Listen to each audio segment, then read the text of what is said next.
Okay guys, so we're in session 5 here of New Athlete, working through our main lift progressions.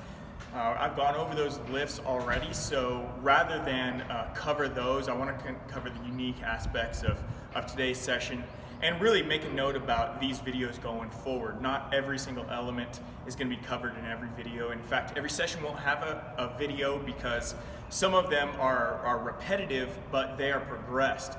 And so rather than spend your time watching a video, you should just be in the gym training. But today we have some unique elements, so I want to cover those. These are supplemental lifts to our main lifts in this session today. The first one is going to be the Renegade Row. Now, whenever you're doing the Renegade Row, this is just a really simple upper body pulling exercise. You'll need some dumbbells. I'm using 25s, but you're going to keep on increasing until the load is difficult but doable. The way that you do a Renegade Row is really simple. You're going to have your feet a little bit apart. I've probably got about 2.5 feet space between my feet here, just enough to provide a good base so I don't tip over as I pull. And what I'm going to do here is simply pull the weight up to where my shoulder meets my chest and drop it right back down. You notice a little rotation of my upper body as I do this. That's fine.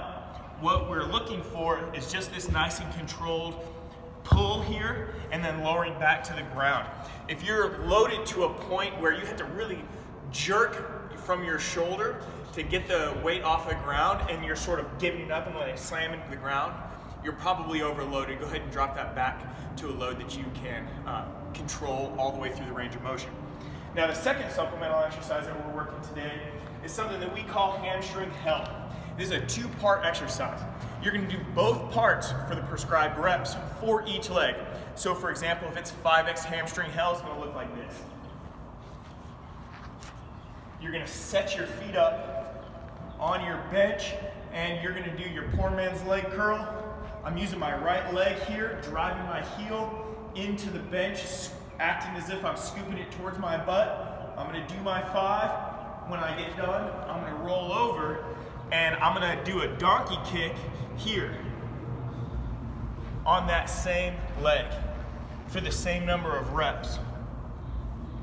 Whenever I get done with my reps on my right leg, I'm going to repeat for reps on my left leg, both the poor man's leg curl followed by the donkey kick that you saw.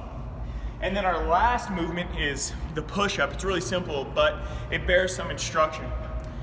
The most common fault of a push-up, well, there are 2. 1 is breaking at the midsection, and 2 is elbow position. So let's talk about breaking at the midsection, okay?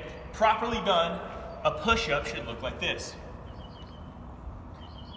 Notice how my whole body is moving as one unit. My elbows are slightly away from my ribs, and I'm straight through the hips. The first most common fault that we see is breaking at the hips, which is going to look either like this, where I start to go down, but then I really just lower my upper body, or like this, where I start to go down, and maybe I do go all the way down as one unit, but then I only come up like this. And so now I'm only moving one part of my body. We want to keep the whole body moving at the same time. The second one is the elbows. Oftentimes people will assume too wide of a stance, and they'll come very far out with their elbows right here. This is a bad position for your shoulders.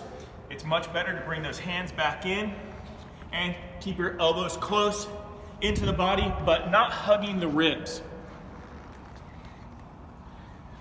From an injury standpoint, there's nothing really wrong with keeping your elbows close to your ribs, but this isn't a yoga push-up. We're using this exercise to develop our chest, triceps, and shoulders in equal proportion or in proper proportion to their sharing the load. And so we want the elbows a little bit away, mimicking essentially the bar or the path of your elbows through a bench press.